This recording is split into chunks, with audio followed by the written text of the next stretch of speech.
Sahana Bhavatu Sahano Bhunaktu Sahaviryam Karavavahai Tejasvinavaditamastu Mavidvishavahai.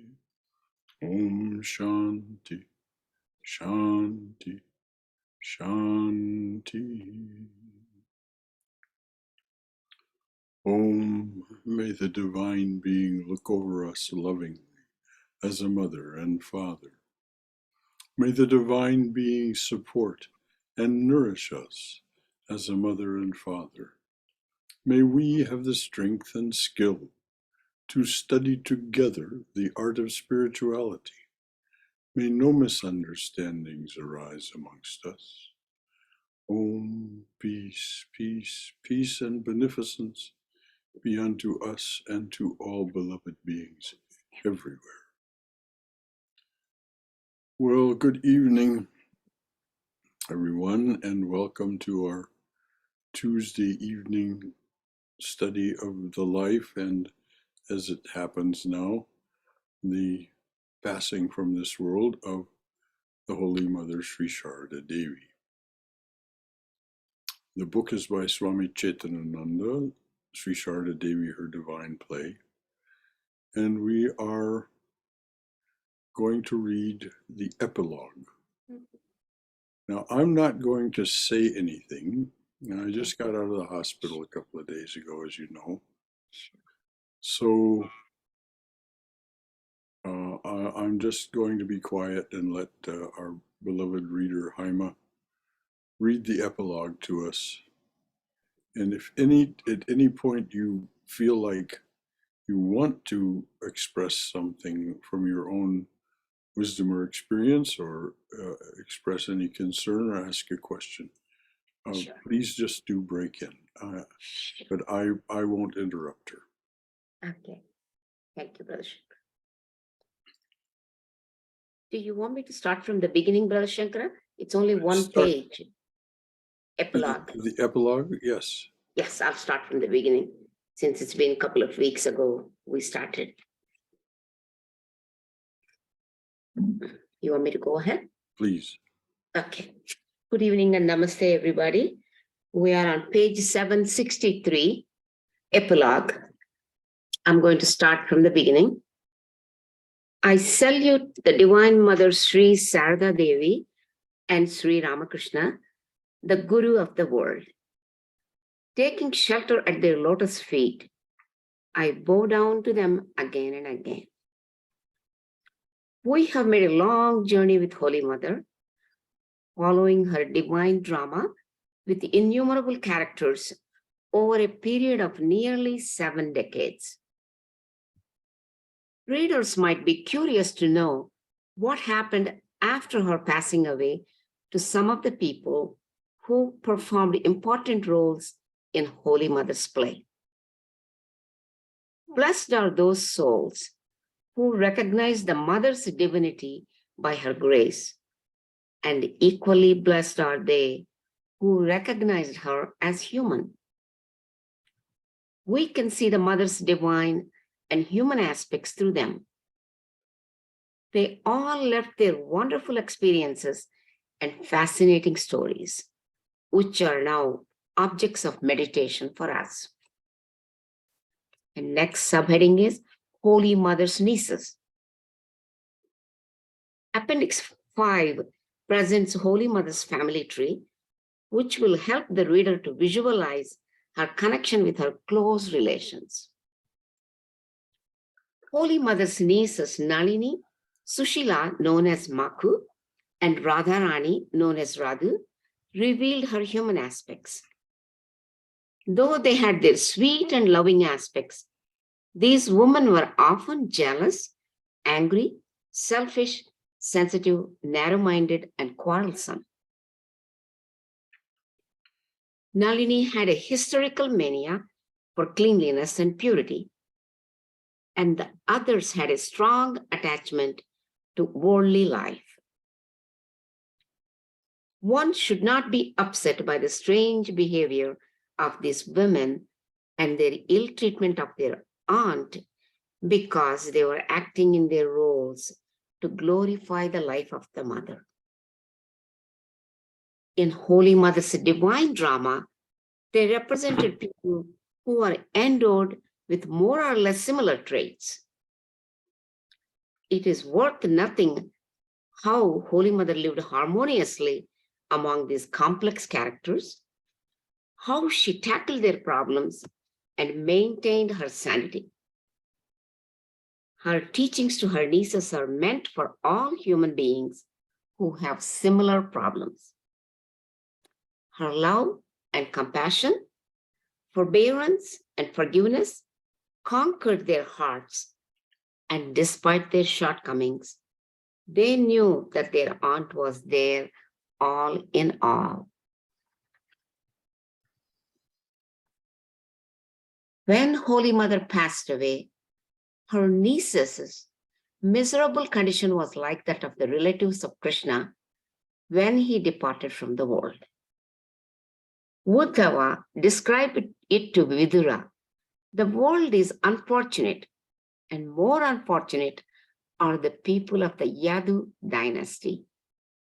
As fish do not recognize the glory of the full moon as long as they see its reflection in water, considering it to be only one among themselves, so did the Yadus fail to realize Lord Hari, God, who was living with them.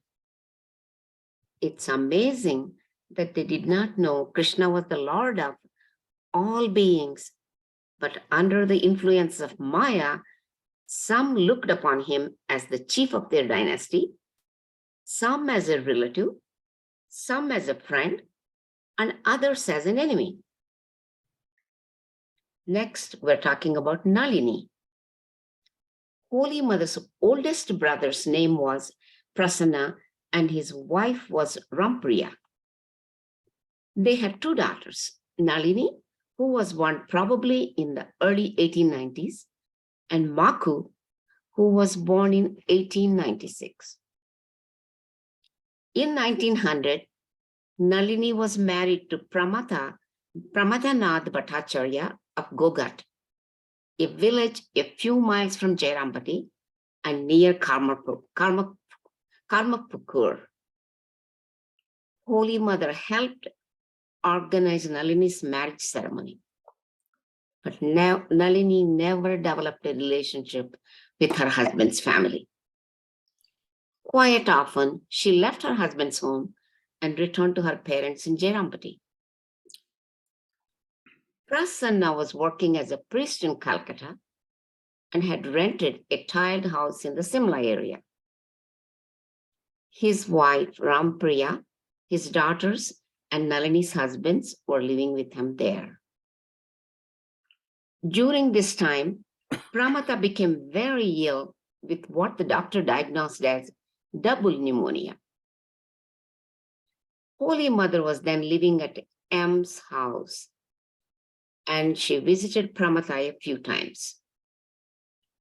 According to her instructions, Yam and Swami Saradananda engaged a doctor for Pramata.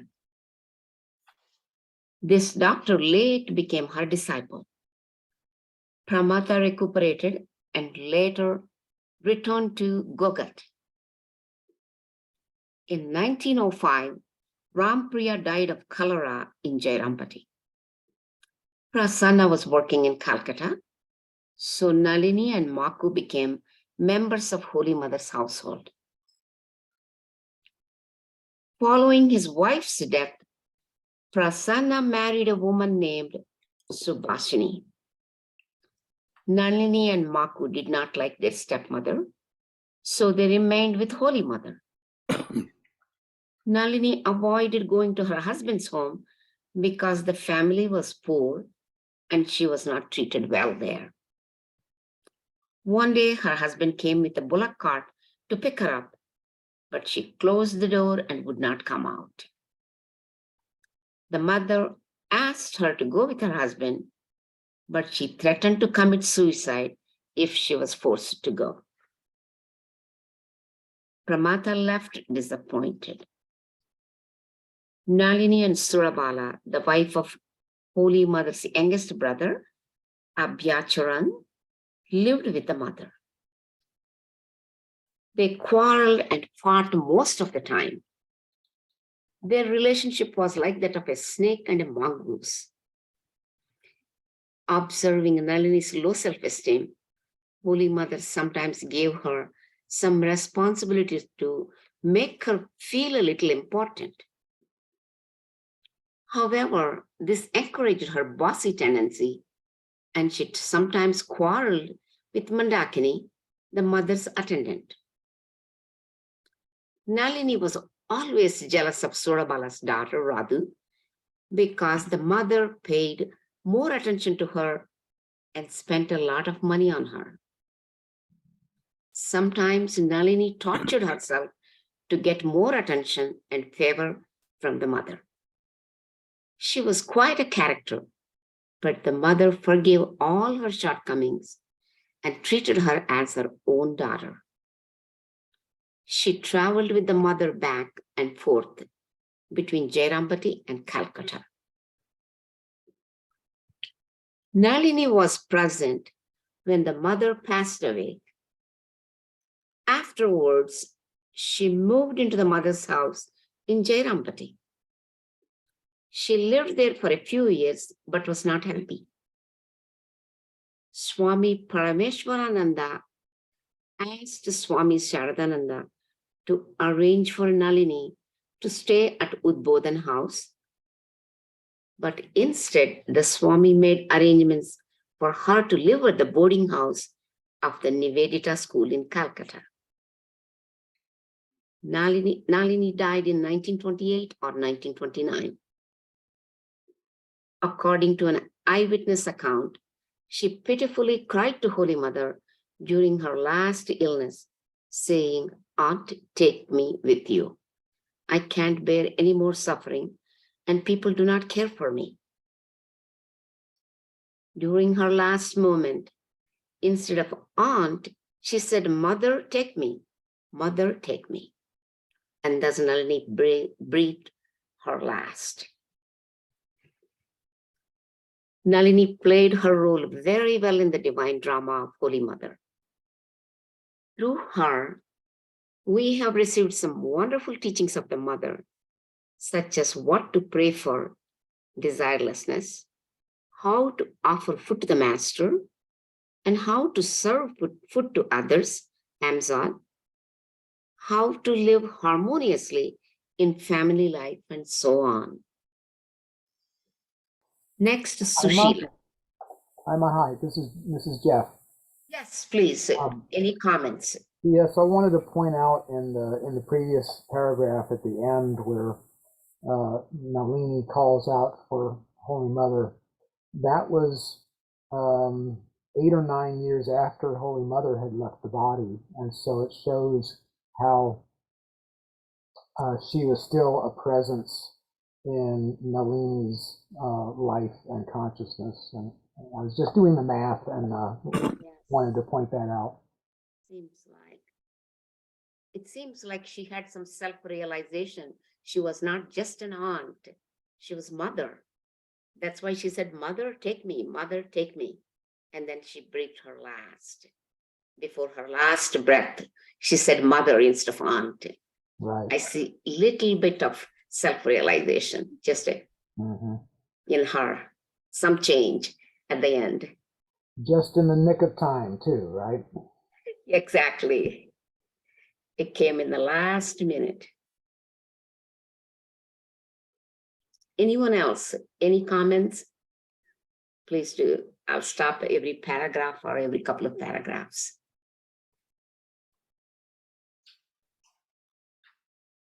Okay, I'll move on. Thank you. Thank you, Jeff.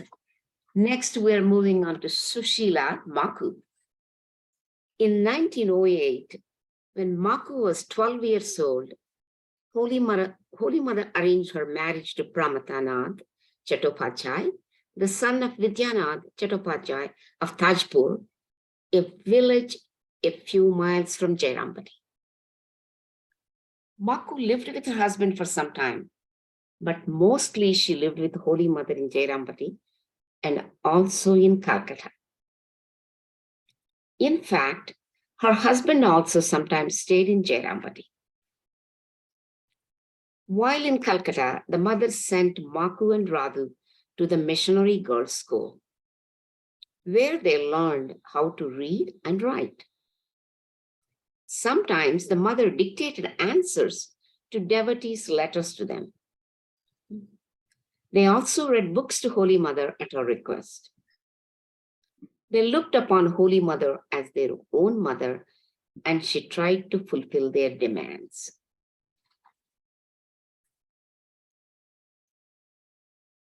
One year during Durga Puja, Brahmachari Bharata bought clothes for her nieces, but they did not like the coarse cloth made in India.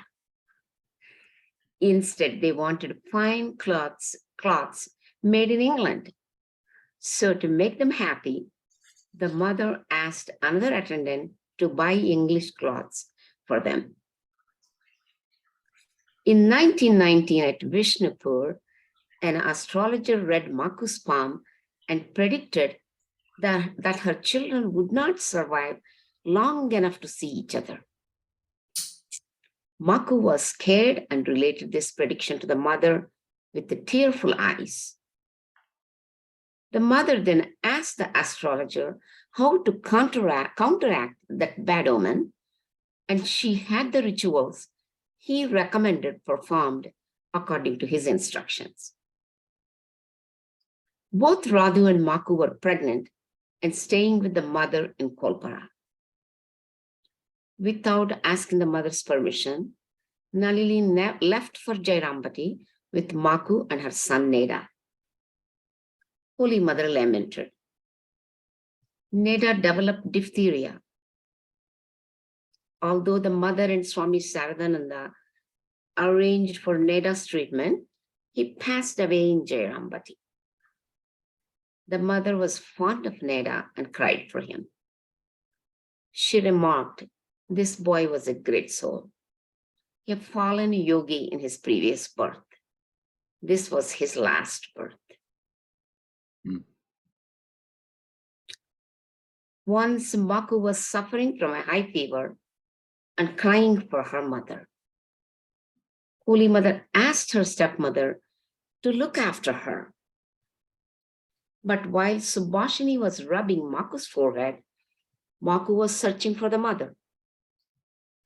When she saw her, Maku said, "Mother, don't leave me." Holy Mother consoled her, saying, "No, I shall not go away." With the mother's blessing, Maku recovered quickly. One day, Maku said to the mother, "Aunt, so many people come to you and receive initiation, and then they get rid of their grief and suffering. Why don't you initiate me? It will protect me from danger and remove all my bad omens." "We shall see," replied the mother. The next day, when the mother sat for her worship, Maku went to her and said, "Aunt, please initiate me, or I shall kill myself by hitting my head in front of you." Seeing her intense desire, the mother initiated her. This was the first time the mother initiated one of her relatives. Later, she initiated Subhashini, Radhu, Manmadha, Radhu's husband, Bhudev, Kalikumar's son, and his wife Prabhavati. On 24th February 1920, when Holy Mother was leaving Jairampati for Calcutta for the last time, two planet queens were hired, one for the mother and the other for Radhu and her son. But Radhu preferred to go by bullock cart with her son, so the mother arranged the other palanquin for Maku and her son. During the last 5 months of Holy Mother's life, Maku lived at Udbodhana house with their relatives. Towards the end, the mother cut all her family ties and asked her nieces to return to Jairampati. The women felt helpless, and Maku cried bitterly. At Saradananda's request, Holy Mother reluctantly agreed to let them stay in Udbodhan house. After the mother's passing away, Maku returned to Jairampati along with Nalini, Radhu, and others. Maku's husband, Pramatha, was an intelligent student and passed the matriculation examination. He was in good health, but had once injured his right leg, so he limped a little. When the financial condition of his family deteriorated, the mother arranged a job in the railway for him through one of her disciples, who was in a high position in the railway department. Pramatha eventually became the station master at Raniganj. As Maku mostly stayed with the mother, Pramatha visited her occasionally during his leave. After the mother's passing away, Maku moved in with her husband at Ranikam. Maku's second son was born during the mother's lifetime, but he died within a few years. Her third son also died at a very young age. Grief-stricken, Maku asked her husband to perform a special Homa ritual so that their children might survive. In 1923, Maku had a daughter named Anandamayi, and in 1928, she gave birth to a son she named Shambhuchandra. She tied on to the boy's wrist an auspicious amulet with 8 metals that she had collected from the Homa fire. In 1930, Maku died from typhoid at the age of 34. Her 2 children were very young, so to look after them, Pramatha married Annapurna, a girl from Anur. Annapurna had 3 sons by Pramatha, Dulal, Mukti, and Alok. But Annapurna also died young. Anandamayi then raised her brothers. Pramatha retired from his job and settled in Tajpur, his native village, where he died in 1956 at the age of 72. The mother's wonderful teachings to Maku regarding renunciation and modesty are recorded in various places in this book. She told Maku, if you want peace, don't see faults in others. Always try to maintain calmness of the mind. Pray to the Master for good, pure thoughts and guidance. And I will just pause if anybody has any comments, any experiences. Yes, hi, Ma. This is Jeff again. Yes, Jeff, please go on. I just want to point out that last quote, Yes. which Holy Mother is quoted telling Maku, if you want peace, don't see faults in others. That's a quote that comes up very often when people discuss Exactly. Holy Mother's teachers, and she is saying that to Maku. So I just wanted to point that out. That is true. She also said, look into your own faults. Don't look into anybody's faults. Look into your own faults. Learn to make the world your own. No one is a stranger, my child. The whole world is your own. That was in the past pages. I had written it on one of the pages, so I'm reading it. That's what she said. Her full quote was. That is very true. It's very easy to look at the faults of others. In no time, poke the fingers at everybody. It's harder to look at our own self in the mirror. Thank you, Jeff. Like Jesus said, it's easy to see the speck in your brother's eye, but what about the log of wood in your own eye? Exactly. Why are you looking at the mote in your brother's eye? instead of log in your own eye. Exactly, it's the very similar. Thank you so much. Anyone else has any comments? Please come forward. I will start Radhu next. Okay, I'll move on. So, Yes, go ahead. this Go is ahead, Swayam. Swayam. Yeah, I was just thinking if, as you were reading, taking myself out of the sort of, and as if watching a picture, a movie, everything that was described is every person's life in a way. And I think it exemplifies or lesson to learn is, I mean, I think Brother Shankara had mentioned the line of demarcation between, sort of matter and spirituality. Nobody can point. So, I mean, we are striving to go higher, but we also have to be content that as we are living in this world and going through everything, that's also part of the play.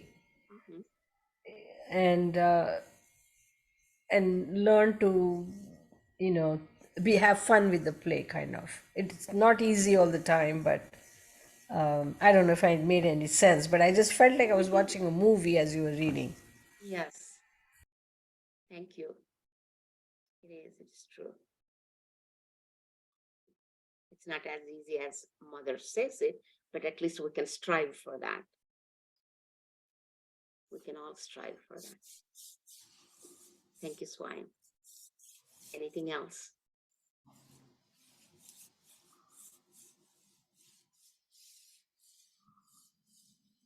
Okay.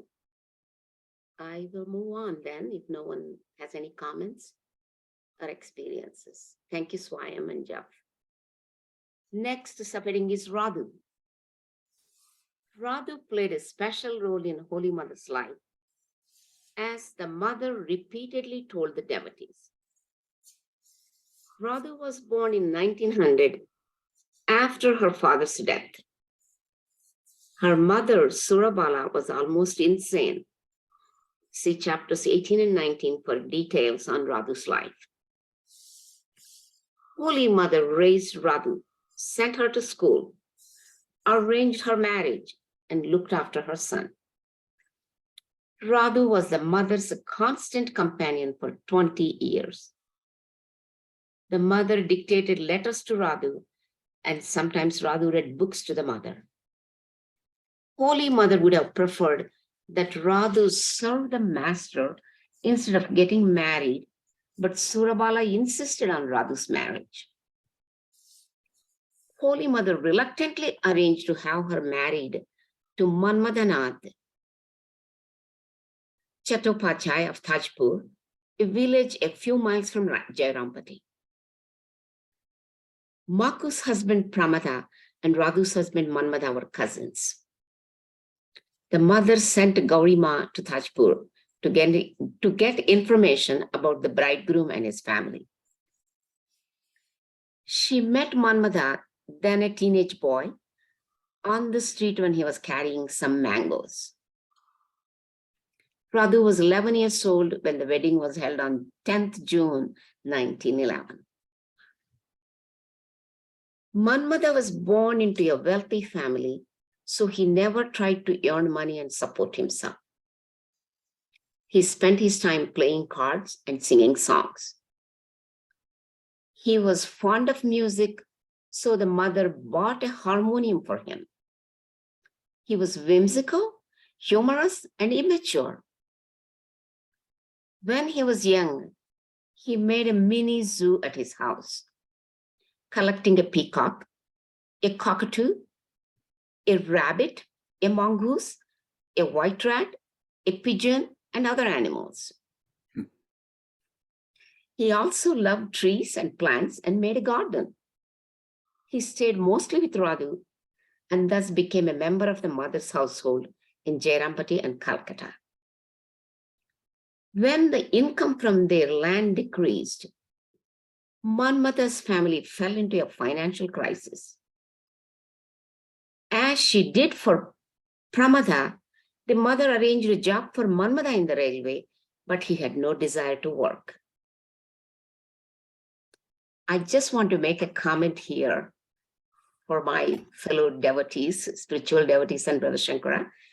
It's if you keep on eating even a hill of money, my mother used to say, how long it's going to last? It's going to go away. That's exactly what is happening here. He was living in luxury and wealth and all this, which is nice. He had the money, but if nothing is put into the money, keep on digging the hill, and the hill is, going to go down flat. That's exactly what happened here. I just suddenly thought of my mom's comment, thought I would bring it here. According to Radhu's horoscope, she was supposed to become a widow, but the mother initiated Manmada and thus overturned the decree of providence. After Holy Mother passed away, Radha moved to the mother's new house in Jairambati with her son, as the mother herself had arranged. When the mother registered her property in Jairambati in the name of the goddess Jagadatri, she specified that Radha would be the caretaker of the goddess and live in the room of her new house that faced south, and Nalini would live in the room that faced north. The parlor would be occupied either by a monk from Belur Math or by a worker, and the annual Jagadatri Puja would be held in that parlor. Swami Saradananda was to send 30 rupees to Radhu every month for living expenses. Swami Parameshwarananda wrote, after the mother's passing away, it was hard to recognize Radhu's son, Bana Bihari. The boy became ill and day by day became more emaciated. His behavior became very strange. The mother used to decorate him with sandal paste and collyrium, and he looked like a baby Gopala.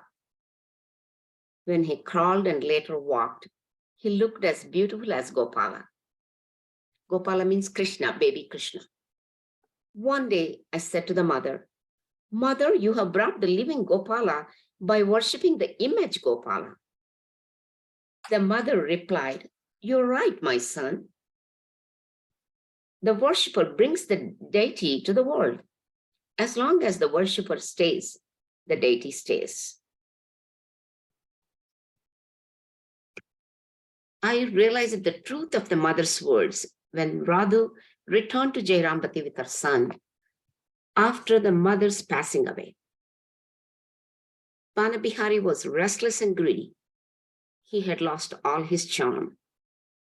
He suffered from illness for some time and then died.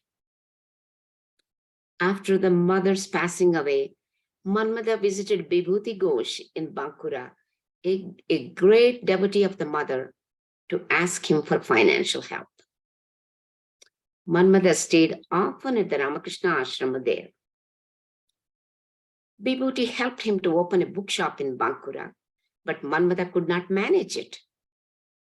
Later, at Radhu's request, Swami Saradananda gave some money to Manmada to open a shop in Tajpur, and somehow he earned a little money to support himself. Radhu eventually went to live with her husband in Tajpur. All through her life, Radhu had been well protected by the mother, as if shielded by the Himalayas. Now she began to face the reality of life. When Radhu had ill-treated the mother, Holy Mother predicted a sad life waiting for her. Radhu's happiness was shattered when she began to live with her husband. Holy Mother died on 21 July 1920, and Radhu wrote 2 letters to Vibhuti Ghosh from Tajpur. Here is one of the letters. Sri Hari Tajpur, 31st August 1920. Revered Vibhuti Dada, how are you? I received your letter. It would be wonderful if you visit me once a month. My husband has started to fight with me. He's beating me every day and abusing me verbally. Please take leave and come for a day or two. Otherwise, he might kill me. I consider you like my father and mother, so I inform you of all my sufferings. Please leave your work and rescue me from this place. Please don't forget me. I have no more patience. I'm getting punishment every day. Please take me away from this place. Accept my pranam. Your sister Radharani. And the next letter on Sunday, 14th December 1920. Revered Bibhuti Dada, please accept my 100 salutations. Please accept my 100 salutations. Perhaps you have received my previous letter. You wrote to me that you would come and take me away from this place, but you did not come. Perhaps I did many wrongs to you. Kindly come here and see me. I'm passing my days with terrible suffering. You have not even written a letter to me. The mother has gone, so you have forsaken me. I write considering you as my parent. Will you not look after me anymore? Please write a letter to your wretched sister. Let me know whether you are coming or not. I beg you to come and take me away from this place. My husband agreed to send me right now from this place, but who will take me? Kishori Maharaj, Swami Parameshwarananda says, where will you stay in Jairampati? Why don't you adjust to your husband? Will you not show any mercy on me? I beg at your feet, please come and write to me as soon as you get this letter. Awaiting your reply, Radha. It seems that towards the end of 1920, Vibhuti brought Radhu to Jairambati from Tajpur. By the mother's grace, Radhu escaped widowhood, but could not avoid unhappiness in her marriage. Within 9 months after the mother's passing away, in April 1921, Manmada took a second wife, Hiranmayi. This was a blow to Radhu. She began to realize what she was missing. She began to live alone in Jairampati, but from time to time, Manmada visited her when he needed money. He took a share of the pension that Swami Saradananda provided for her. The shameless Manmada used and abused Radhu for his selfish purposes. In 1926, Radhu had a daughter named Nirmala, but Manmada never looked after her. Swami Parameshwarananda and Swami Atmabodhananda raised Nirmala and arranged for her to be educated in the Nivedita school in Calcutta. Sarala, later Bharati Prana, also looked after her.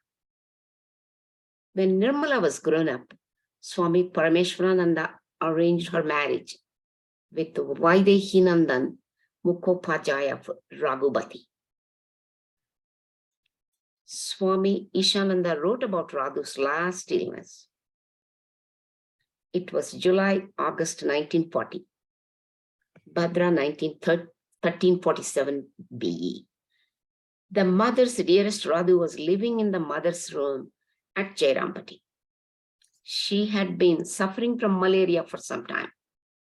So she was brought to the boarding house of the Nivedita school in Calcutta for treatment. Swami Atmabodhananda, the head of the Udbodhan Center, engaged a doctor who suspected the disease to be tuberculosis. The Swami informed Priya Maharaj, Swami Atma Prakashananda, head of the Ramakrishna Mission, Home of Service, Varanasi. He quickly rented the second floor of a house near the hospital and sent a cable to send Radhu immediately. Swami Atmabodhananda asked me to accompany Radhu and a woman attendant from the Nivedita school to Varanasi. After arriving there, Radhu was x-rayed. The report revealed that both of her lungs were considerably affected. She had 102 degrees temperature and was coughing constantly. There was no hope for survival. Priya Maharaj took good care of her, providing nursing, diet, and treatment. I had a return ticket to Calcutta, valid for 12 days. So on the final day, I went to Radhu and said, Radhu, I am leaving for Calcutta today. You stay here and don't worry. Priya Maharaj has arranged everything for you. When you get well, oh, excuse me, I'm so sorry. Give me 1 minute. Give me 1 minute. I just need to open the door. Somebody knocked. My son's dog is barking. Please forgive me.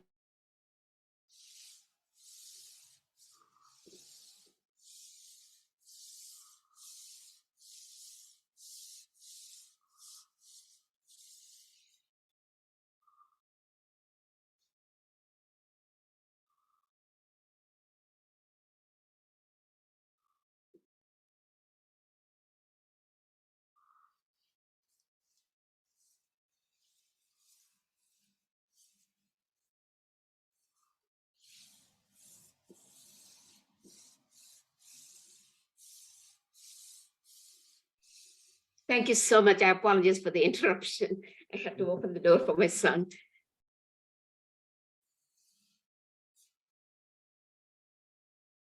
I'll just go back here where I stopped. I went to Radhu and said, Radhu, I am leaving for Calcutta today. You stay here and don't worry. Priya Maharaj has arranged everything for you. When you get well, I'll take you back to Jairampati. Radhu's temperature was rising. Priya Maharaj, an attendant, and I were then in the room. Although Radhu was weak, she spoke out in an animated voice. Ah, Gopalda, shame upon your intellect. You may hide it, but I know what disease I have. I have contracted tuberculosis. Does anybody survive this disease?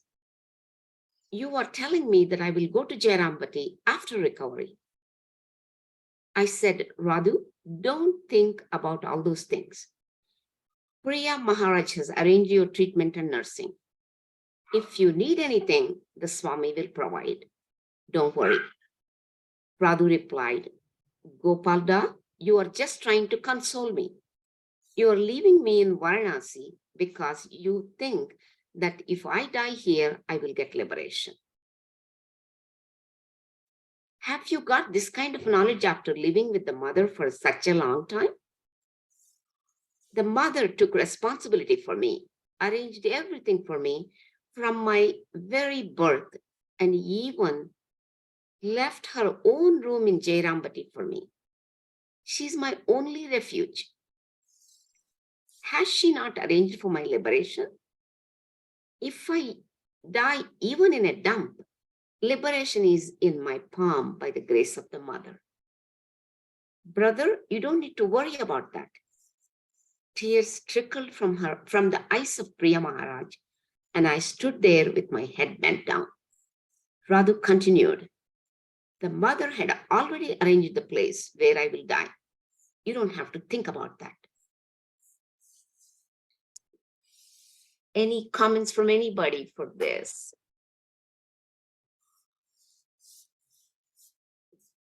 Okay, I will start reading. Usha Rani Devi recalled, Satyan Maharaj, Swami Atmabodhananda sent Radhu to Varanasi for treatment during her last illness. Priya Maharaj looked after her needs and treatment, and Sarada served her wholeheartedly. Radhu stayed at Varanasi for 2 months. Sarala cooked various dishes for her, and we would carry food to her every day at 11 a.m. People generally know that Radhu had misbehaved with the mother, but towards the end, her mind was absorbed in the mother. I told Sarala, have you seen what a change has come over Radhu? Sarala remarked, "It was bound to happen. Radhu came to bring the mother's mind down to the earthly plane. For that reason, she had to play the role of a crazy woman. Now her acting is over. What else will she do but call on the mother?" Radhu was anxious to return to Jairambati and said, "I don't want nirvana, dying in Varanasi. I want to go to the mother." Sarala consoled her, saying, "Stay here. You will get well." Relentlessly, Radhu said to Sarala, "No, I don't want to stay here, although you are taking care of me well. I want to go to the mother. Why should I die here and attain nirvana? Let Sachin Maharaj and Priya Maharaj die and attain liberation. I must go to the mother, and I will not stay here anymore." Addressing Brahmachari Gagan, later Swami Ritananda, Radhu said, "Brother, why don't you escort me to the mother's house in Jairambati?" Because of her insistence, Gagan Maharaj accompanied Radhu to Jairambati, and she died there within 2 weeks. When Radhu returned to Jairambati, Manmada's other wife, Hiranmayi, cared for Radhu during that brief period. She also looked after Radhu's daughter Nirmala when she was young. Swami Ishanananda mentioned that Radhu returned to Jairambati and lived in the mother's room. She passed away on 23rd November 1940 at 9 a.m. at the age of 40, consciously thinking of Holy Mother. Victory to the mother, and blessed is her Radhu. In 1961, Manmada died at the age of 65, and in 1985, Hiranmayi died at Tajpur at the age of 75. Any comments on this about Radhu's life? I finally see a little change in Radhu at the end. I think we all see that here. She finally realized how hard of a time she gave it to mother while she was living.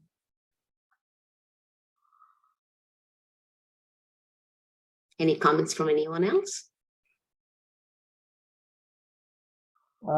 Yes, I was just wondering what she meant by the fact that she didn't want to stay in Varanasi. She wanted to be with the mother. Does that mean that by staying in the mother's room in Jairambati, she was with the mother more so than she would have been in Varanasi, or am I missing something? That's what I was thinking. I was thinking she feels like that's her mom's home, mother's home, that she would be more at peace there than here, even though she receives nirvana here. But she feels she probably gets liberation there. Little self-realization, I guess, at the end. Not quite at the last minute like with Nalini, but pretty close, right? I noticed some people, they get the realization after either the spouses or their loved ones die, then they start realizing, oh, I have done this. I've had many people told me, oh, I gave so much trouble to my husband when he was living Haima. I don't know why I did that. But he had the patience to take care of her. So that's what I used to say. Well, he had the patience and endurance to bear with you, and that's why you managed 60, 65 years of marriage. So it's a realization comes when once they leave. I think that's what happened to Radhu. She started realizing a little bit. That's what I was thinking. Anyone else has any comments on this? Please go ahead.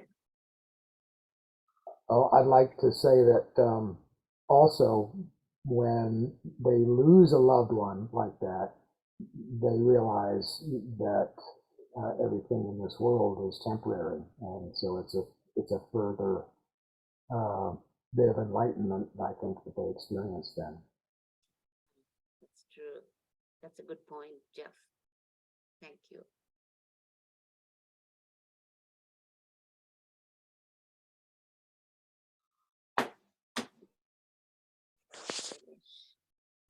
I'm quite Um, speechless.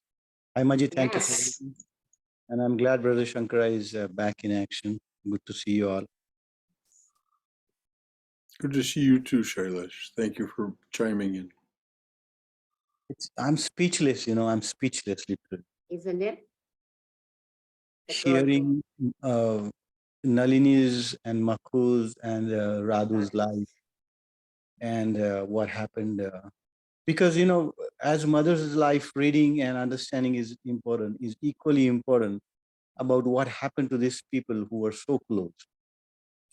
As we look at direct disciples' lives, how they were changed, and also their disciples, my Guru Maharaj and others, Swami Prabhavananda and all these Swami Swahananda and others, how their lives were changed. And it's a chain reaction, and we are one of that link. We are. And it is so important that I have absolutely, I think we cannot judge anybody here because this is Maya and it is so intense. We can just get swept away right away, and I think we just have to keep our head down and keep slogging and doing what we have been told and realize how temporary this is. If you look at the timeline, Holy Mother passed away in 1920, and Sri Ramakrishna actually used to say, Thakur used to say, so many people have come and gone. And he used to say, look around. He used to always give this advice to direct disciples. And if you look at this, Holy Mother lived, passed away in 1920, and all these her relatives and all that timeline they have kept up until 1985. Apparently, Manmatha's second wife, she passed away. And just look at the people who have come to live and then died. And so many years have passed. Something similar will happen to us also. We have so much drama going on in our life, and we think it's so we are the center of the universe. But then we will be dead, and we will be gone, and there won't be anything. It's just we just look. I'm just looking at a bigger perspective and You're just right. looking at You're right. it's just I'm speechless. That's what I was trying to say. You cannot You're right. comprehend. Sometimes people who give us trouble, they bring out the best in us. So they purify our hearts. That's what I think all the time. Well, it seemed like Holy Mother's family caused her so much trouble that it was like torture for her. And in reading this book, I was just wondering why so much torture was necessary. But the point here is, Jeff, she never thought of it as a torture. She had the forbearance. She had the equanimity. She maintained throughout with those people and maintained the relationship with the calmness and peace and tried to influence them in the positive way, but they just didn't have the capacity. Maybe it's the Maya of divine Maya. They had to do that to bring out show the best in mother to us. That's what I was thinking. So mother showed the best approach to us, how we can learn and how we can be like that, not to take it so personal to the heart. Those people are not capable of good behavior at that time. But at the end, before death, they had that little pinch of good behavior, pinched them. And then they came to realization, I want to go to the mother's house. I want to be there, not in here. I see that transcendence, a little bit of, right? We see that while we read this. And that's all laid out as examples for us in our lives. It's temporary. This too will pass. So lately I've been reading and listening to this person by name of Alan Watts. I first heard the name in one of Swami Sarvapriyananda's talks, and after a long time, I decided to sort of look him up and listen. And there were two quotes that I read. One I'm just paraphrasing because I don't remember it completely, but something to the effect that there is no, and I'm talking about the small I here. There is no I without you. You know, if there was no you, there would be no I. So that was one. And the second one that, in fact, I have it open so I can actually read it is the relationship of self, the small self, to the other is a complete realization that loving yourself is impossible without loving everything defined as other than yourself. And that is such a deep statement to contemplate, because if there's anything that you consider or I consider as other, and there's something about the other that I don't love or like, part of me cannot be loved. That part which doesn't like that thing that I consider will not complete myself, you know, as loving myself.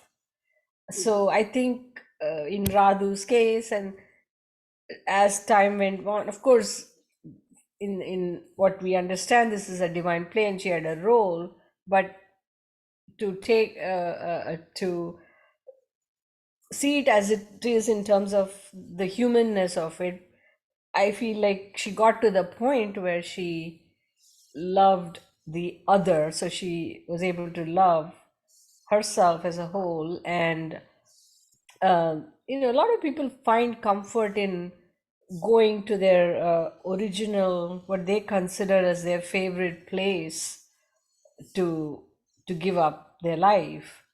um, in fact, I think some study somewhere has said that most old people now prefer to spend their last days at home rather than like in a nursing home or hospital.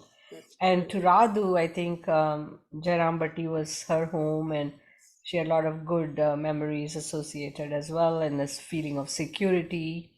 So anyway, those are my thoughts. Sure. Thank you.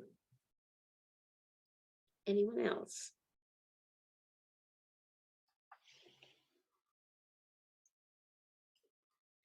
So was that the end of the book? Oh, no, we still have some more. Next is Yoginman. I think Well, it's close okay. to 6:30, Brother Shankara. I would stop it here for today, Yeah, and then maybe we can catch up next week from, we'll go on next week then. yes, it's a 6, All right. 8:29 for you. May we all be well and in bright spirits as this new year begins. Jai Shri Guru Maharaj Ki Jai, Durga Durga Durga. May we be safe. May we be healthy. May we be cheerful. May we have peace of mind. And may we go forward and know we are going forward in the loving and protective embrace of the Divine Being as our Mother and Father. So with that, we'll sign off for tonight. Thank you, Brother Shankara. And as far as I know, we'll have Wednesday class tomorrow. I'm feeling a little better each day. So talk with you again soon. Okay, thank you. Brother Shankara, tomorrow are we beginning Bhagavad Gita? I believe so, yes. And I'll be happy to be the reader unless somebody Yes, else. yes, that's exactly what's intended, dear. Okay. Okay. And a great good night to you all. See you all tomorrow. Thank you. Good night, Brother Shankara.